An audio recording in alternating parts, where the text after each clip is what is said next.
여러분, 일본인들이 이런 말을 했다는 거 아세요? 조선 놈들은 우리가 아무리 도와줘도 배은망덕하다. 감사할 줄 모르는 미개한 민족이다. 조선을 위해 싸우는 서양인이라고. 그런 바보가 어디 있나? 돈 몇 푼 주면 금세 돌아설 거다. 정말 화가 나지 않으세요? 하지만 더 놀라운 건 실제로 조선을 위해 목숨을 걸고 일본과 맞선 미국인이 있었다는 사실입니다. 그 이름은 조지 애시모어 피치. 아마 대부분 처음 들어보실 겁니다. 하지만 이 사람이 없었다면 우리나라 독립운동사가 완전히 달라졌을지도 모릅니다. 일본이 그토록 비웃고 무시했던 바로 그 미국인이 결국 일본 제국주의를 무너뜨리는데 결정적 역할을 했다는 거죠. 오늘 제가 들려드릴 이야기는 정말 소름 돋는 실화입니다. 일본의 오만함을 산산조각낸 한 남자의 이야기. 그런데 더 충격적인 건 이 영웅을 우리가 잊고 있다는 사실입니다. 지금부터 여러분의 혈압을 올리래. 하지만 끝까지 보면 속이 뻥 뚫릴 이야기를 들려드리겠습니다. 시작하기 앞서 좋아요와 구독 버튼 가볍게 한번 눌러주세요. 콘텐츠 제작에 정말 많은 도움이 됩니다. 그럼 이제 오늘의 숨겨진 영웅 이야기 시작하겠습니다.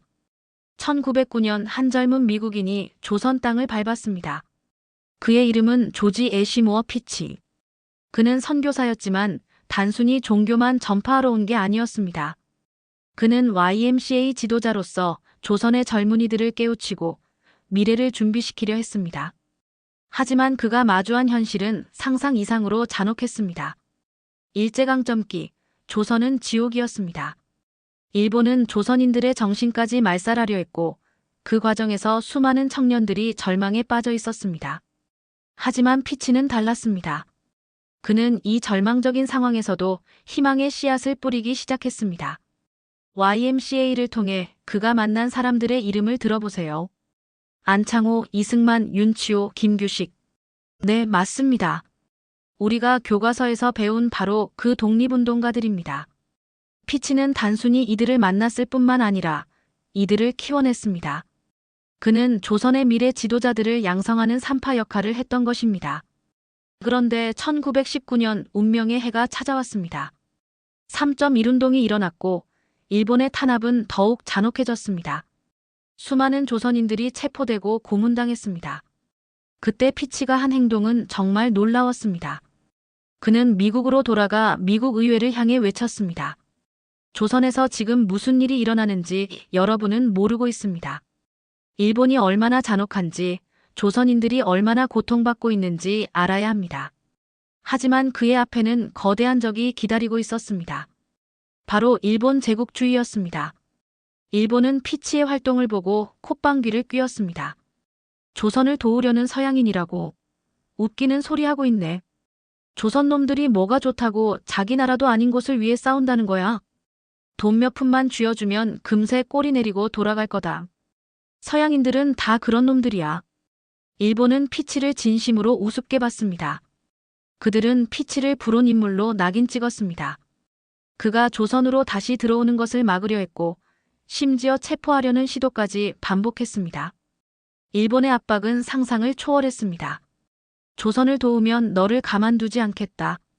하지만 뭐 걱정할 거 없지. 어차피 조선 놈들 위해 목숨 걸 바보가 어디 있겠어. 조선은 이미 우리 것이다. 그런 열등한 민족을 위해 싸운다고. 정신 나간 놈이군. 일본은 피치에게 노골적으로 위협을 가하면서도 그를 철저히 무시했습니다. 하지만 피치의 대답은 일본의 예상을 완전히 뒤엎었습니다. 나는 조선을 위해 싸운다는 이유 하나만으로 감옥에 갈 준비가 되어 있다. 와, 이게 진짜 소름 돋는 부분입니다. 미국인이면서도 조선을 위해 목숨을 걸 각오를 한 것입니다. 하지만 일본의 방해는 더욱 치밀해졌습니다. 피치가 미국에서 조선의 참상을 알리려 할 때마다 일본은 외교적 압력을 가했습니다. 일본은 미국 정부의 피치는 일미관계를 해치는 위험한 인물이라고 지속적으로 로비했습니다. 더 가관인 건 일본 관리들이 뒤에서 한 말들입니다. 저런 바보 같은 서양인도 다 있군. 조선 놈들한테 속아서 우리를 적대시하다니.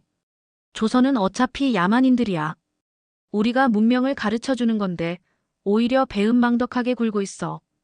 피치라는 놈, 조선 놈들이 얼마나 주었길래 저렇게 목에 힘을 주나.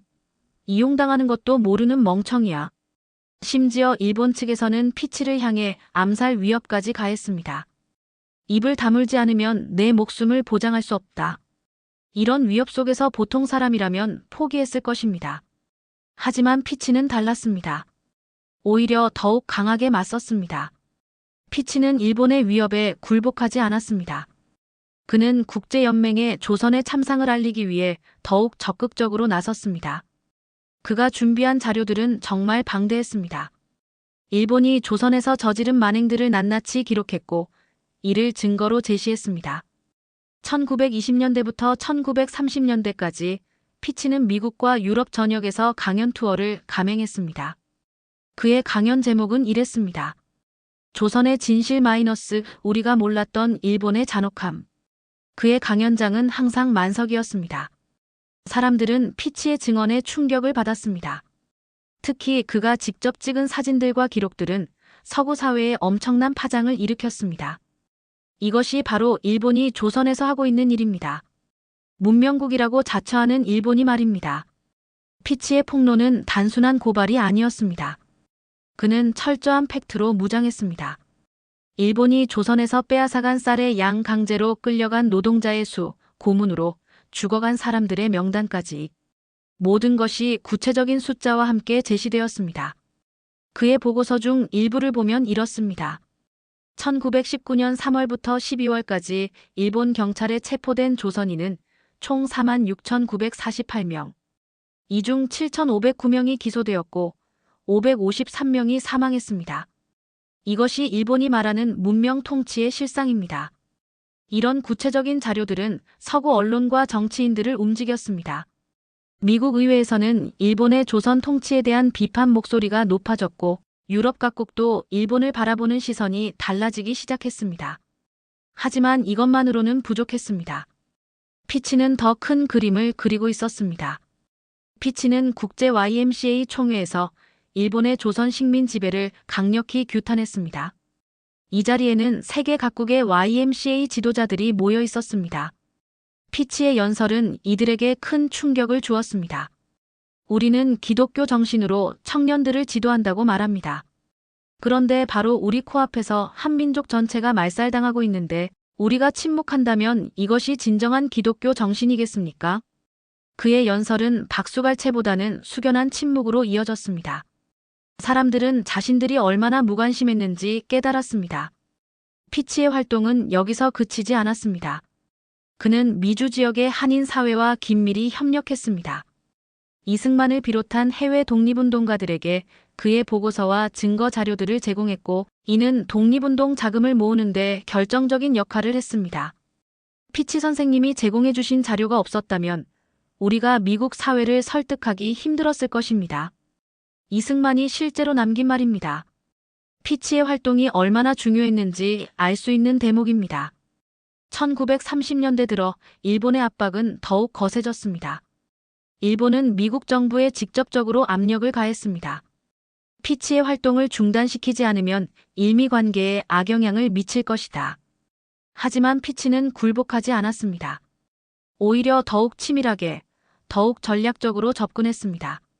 그는 미국 내 영향력 있는 정치인들과 언론인들을 개별적으로 만나 설득했습니다. 그의 접근 방식은 매우 영리했습니다. 단순히 감정에 호소하는 것이 아니라 미국의 이익 관점에서도 일본의 행동이 문제라는 점을 부각시켰습니다. 일본이 조선에서 보여주는 제국주의적 행태는 결국 태평양 지역 전체의 평화를 위협할 것입니다. 이는 미국에게도 결코 도움이 되지 않습니다. 이런 논리적 접근은 미국 정치인들을 설득하는 데 매우 효과적이었습니다. 실제로 1930년대 후반 미국 의회에서는 일본의 대외 정책을 비판하는 목소리가 높아졌고 이는 훗날 태평양 전쟁의 배경이 되기도 했습니다. 그런데 여기서 정말 놀라운 반전이 있습니다.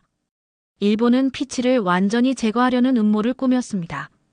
1935년 일본 정보기관은 피치를 납치하려는 계획까지 세웠습니다. 하지만 이 계획은 미국 FBI의 감시망에 포착되어 실패로 돌아갔습니다.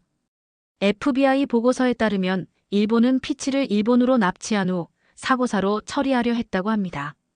정말 소름 돋는 이야기입니다. 하지만 피치는 이런 위험 속에서도 자신의 신념을 굽히지 않았습니다. 나를 죽인다고 해서 진실이 사라지는 것은 아니다. 오히려 내 죽음이 더 많은 사람들을 깨우칠 것이다. 피치의 이런 각오는 정말 영웅적이었습니다. 1940년대 들어 태평양 전쟁이 시작되자 피치의 예언은 현실이 되었습니다. 그가 그토록 경고했던 일본의 제국주의적 야욕이 진주만 기습으로 터져 나온 것입니다. 이때 미국 정부는 피치에게 찾아와 말했습니다. 당신이 20년 전부터 경고한 것이 맞았습니다. 일본의 진짜 모습을 가장 먼저 본 사람은 당신이었습니다. 하지만 피치의 대답은 의외였습니다. 나는 옳았다는 인정을 받으려고 한 것이 아닙니다. 단지 조선 민족이 자유를 되찾기를 바랐을 뿐입니다. 이 얼마나 숭고한 정신입니까? 1945년 8월 15일, 드디어 광복이 찾아왔습니다. 피치는 그날 밤 일기에 이렇게 썼습니다. 하나님께 감사합니다. 조선이 드디어 자유를 되찾았습니다. 지난 36년간의 고통이 헛되지 않았습니다. 그런데 정말 놀라운 것은 광복 직후 피치가 한 행동입니다. 피치는 바로 한국으로 향했습니다. 80세가 넘은 나이에도 불구하고 말입니다. 그는 한국에 도착하자마자 옛 제자들을 찾아다녔습니다. 안창호는 이미 세상을 떠났지만 이승만과 김규식을 비롯한 많은 제자들이 그를 맞았습니다. 선생님이 계셨기에 우리가 여기까지 올 수 있었습니다. 제자들의 이런 인사에 피치는 눈물을 흘렸습니다. 아니다. 너희들이 포기하지 않았기에 오늘이 있는 것이다. 하지만 여기서 우리가 주목해야 할 것은 피치의 진짜 위대함입니다. 피치는 광복 후에도 한국을 떠나지 않았습니다. 그는 전쟁으로 폐허가 된 한국을 재건하는 일에 다시 한번 자신을 바쳤습니다. 한국 전쟁 때는 피난민들을 돕기 위해 직접 구호 활동에 나섰습니다. 1950년 한국 전쟁이 발발했을 때 많은 외국인들이 한국을 떠났습니다. 하지만 피치는 달랐습니다. 그는 오히려 더 깊숙이 들어가 피난민들을 도왔습니다. 나는 조선과 함께 살아왔고 조선과 함께 죽을 각오가 되어 있다. 90세가 넘은 나이에도 그의 의지는 굳건했습니다. 그런데 더욱 감동적인 것은 그가 한국 사람들을 대하는 태도였습니다. 그는 결코 은인 행세를 하지 않았습니다. 오히려 자신이 더 많은 것을 배웠다고 말했습니다. 나는 조선 사람들에게서 진정한 용기가 무엇인지 배웠다. 절망적인 상황에서도 희망을 잃지 않는 것. 그것이 바로 조선 민족의 위대함이다. 이런 겸손한 자세가 그를 진정한 영웅으로 만든 것입니다. 1955년 조지 애시모어 피치는 한국 땅에서 조용히 세상을 떠났습니다. 그의 장례식에는 수많은 한국인들이 참석했습니다. 대통령부터 일반 시민까지 남녀노소를 가리지 않고 모두가 그를 애도했습니다. 하지만 안타깝게도 세월이 흐르면서 피치의 이름은 점점 잊혀졌습니다. 교과서에서도 그의 이름을 찾아보기 어렵게 되었습니다. 그런데 2023년 놀라운 일이 일어났습니다. 한국 국민들 사이에서 피치에게 건국 훈장을 추서하자는 청원이 시작된 것입니다. 이 청원에는 수만 명의 국민들이 동참했습니다. 조지 피치 선생님은 진정한 한국의 은인입니다. 그분 없이는 우리의 독립운동사를 말할 수 없습니다. 청원에 참여한 한 시민의 말입니다. 현재 한국 정부는 이 청원을 검토 중이라고 합니다. 늦었지만 피치의 공로를 인정받을 때가 온 것 같습니다. 그런데 여기서 우리가 정말 놀라워해야 할 사실이 있습니다. 피치 같은 외국인이 한국을 위해 목숨을 걸고 싸운 이유가 무엇일까요? 그것은 바로 한국인의 숭고한 정신 때문이었습니다. 절망적인 상황에서도 굴복하지 않는 불굴의 의지, 미래에 대한 희망을 잃지 않는 낙관, 그리고 서로를 위해 희생하는 공동체 정신. 이런 것들이 피치를 감동시켰던 것입니다. 나는 조선 사람들에게서 인간의 가장 아름다운 모습을 보았다. 피치가 남긴 이 말은 단순한 찬사가 아닙니다. 한국인의 진정한 가치를 인정한 것입니다. 오늘날 우리가 K-팝프, K-드라마, K-뷰티로 세계를 매혹시키고 있는 것도 결국 우리 민족의 이런 정신적 저력 때문입니다. 피치는 이미 100년 전에 한국인의 이런 잠재력을 알아봤던 것입니다. 그래서 더욱 안타까운 것이 우리가 피치를 잇고 있다는 사실입니다. 현재 한국에는 피치를 기리는 기념관도 동상도 제대로 된 것이 없습니다. 서울 YMCA에 작은 추모 공간이 있을 뿐입니다. 이것이 우리가 은인을 대하는 방식입니까? 반면에 일본은 어떻습니까? 자신들에게 피해를 입힌 사람들까지도 철저히 기억하고 있습니다. 우리와는 정반대입니다. 하지만 다행히 젊은 세대들 사이에서 피치에 대한 관심이 높아지고 있습니다. 유튜브, 인스타그램 등 SNS를 통해 피치의 이야기가 퍼지고 있고 많은 젊은이들이 그의 숭고한 정신에 감동받고 있습니다. 와, 이런 외국인이 있었다니 정말 소름 돋는다. 우리나라 사람들도 모르는 우리 역사를 외국인이 더 사랑했다니. 이런 댓글들이 넘쳐나고 있습니다. 그리고 해외에서도 피치에 대한 관심이 높아지고 있습니다. 미국의 한 대학에서는 피치를 기리는 장학금을 만들었고 국제 YMCA에서는 그의 이름을 딴 평화상을 제정했습니다. 이제 정말 우리가 나서야 할 때입니다. 피치는 우리에게 중요한 교훈을 남겼습니다. 진정한 영웅은 화려한 무공을 세우는 사람이 아니라 묵묵히 옳은 일을 하는 사람이라는 것입니다. 그리고 국적과 인종을 초월한 인류애가 얼마나 소중한지 보여주었습니다. 오늘날 우리가 세계 무대에서 당당히 활동할 수 있는 것도 피치 같은 분들의 희생이 있었기 때문입니다. 그들이 뿌린 씨앗이 지금의 대한민국을 만든 것입니다. 그래서 우리는 피치를 기억해야 합니다. 그리고 그의 정신을 이어받아야 합니다. 어려운 사람을 도우려는 마음, 정의를 실현하려는 의지, 그리고 희망을 잃지 않는 낙관. 이것이 바로 피치가 우리에게 남긴 진정한 유산입니다. 조지 애시모어 피치. 이 이름을 여러분의 마음에 새겨주세요. 그리고 주변 사람들에게도 알려주세요. 진정한 영웅은 잊혀져서는 안 됩니다. 우리가 피치를 기억하는 것은 단순히 과거를 돌아보는 것이 아닙니다. 그것은 우리의 미래를 위한 것입니다. 피치 같은 사람들이 있었기에 오늘의 대한민국이 있는 것처럼 우리도 누군가에게는 피치가 될 수 있어야 합니다. 세계 어디선가 어려움에 처한 사람들을 위해 손을 내밀 수 있는 그런 나라, 그런 국민이 되어야 합니다. 그것이 바로 피치가 우리에게 바랐던 모습일 것입니다. 조지 애시모어 피치, 당신의 희생을 절대 잊지 않겠습니다. 그리고 당신의 정신을 이어받아 더 나은 세상을 만들어 나가겠습니다. 감사합니다, 선생님. 댓글로 홍명애 선생에게 감사의 메시지를 남겨주세요. 지인에게 공유하고 기억해주세요. 공유하고 기억해주세요. 구독과 좋아요는 이런 숨겨진 영웅들을 알리는 힘이 됩니다. 다음 영상에서 또 다른 한국의 숨은 영웅을 만나 뵙겠습니다.